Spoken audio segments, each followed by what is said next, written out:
Hi, Christine from CestCreative here. I was just having a conversation with somebody via Messenger, and I thought it would be a good opportunity to break down the anatomy of a DTF versus a sticker, maybe a little tips for application. So, DTF or direct to film, typically when you just say DTF, a lot of people are referring to the apparel heat press decals, but UV printing also does DTF, and that is more commonly seen as UV DTF. Either way, it's printed on a film and you apply it, so it all falls into the same category. As I was having the conversation, we were drawing parallels to vinyl decals and such, and I would say a UV DTF, which these are here, is more similar to a heat transfer vinyl, and this is like an old one that I found in a folder, more so than a vinyl decal, but the application is similar to applying a vinyl decal. And I know that's like a whole bunch of what? What are you talking about? It's DTF. That's all it is. So let me demonstrate how I apply it and how it's different than, say, a sticker. A sticker, and you can get clear vinyl type materials, the ink is printed on the substrate, and then the adhesive's on the back and you apply it. If you had this in clear, you would need to print and then cut your circle out around it. UV DTF, when it prints, it's actually printing onto the adhesive film. It actually prints upward like this. I'm just showing you, this is the adhesive side.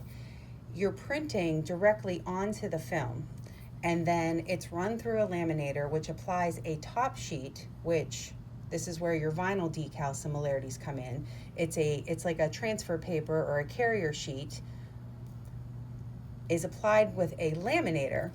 So then when you get it, now watch, I won't be able to hit, and you peel off the back like you would a regular sticker. See, it was all started off fine there a second. So you're peeling off the back like a regular sticker, and you're exposing the adhesive layer, and you can see this is my logo and there's white on the back of it, which allows the colors to be more vibrant. This now is why I say it's kind of like an apparel an apparel vinyl or HTV, in that the graphic is now underneath this carrier sheet. Okay, so this is a little clear piece of vinyl, and what you do is you line it up, and then I take the soft side and I rub it really well. Now, depending on the individual vendor for the DTF, some instructions say leave it for 30 seconds or a minute. I'd say for the most part, like, I've been able to peel mine rather quickly.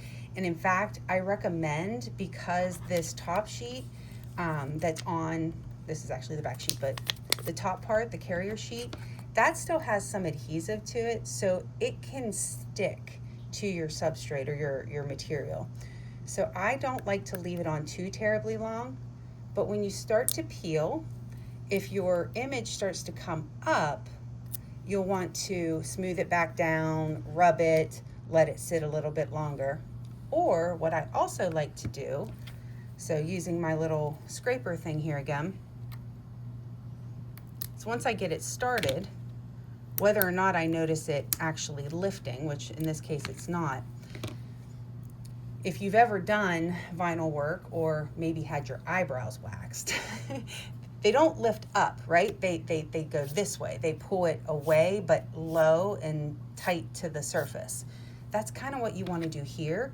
And so I use my scraper and I bend this top part, which I'm working on clear, so it's really hard to see, but this little top part, and I will apply pressure with my scraper, and I'll kind of roll.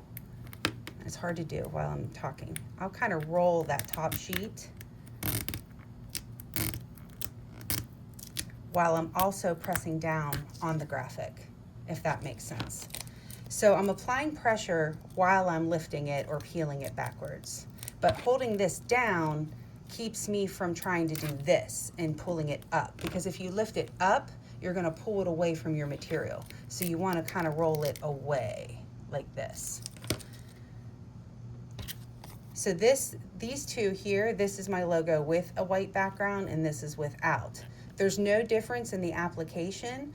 I think this illustrates a little bit more about one of the advantages though, because I could just as easily print this on a piece of white vinyl, but this one without the white background gives me complete flexibility as to what I apply it to.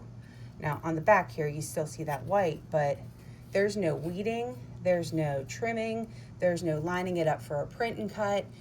Your image and then maybe a very small gloss border around the edges is all that is left. I hope that helps. If you have any questions, drop them below and I'll do my best to answer them.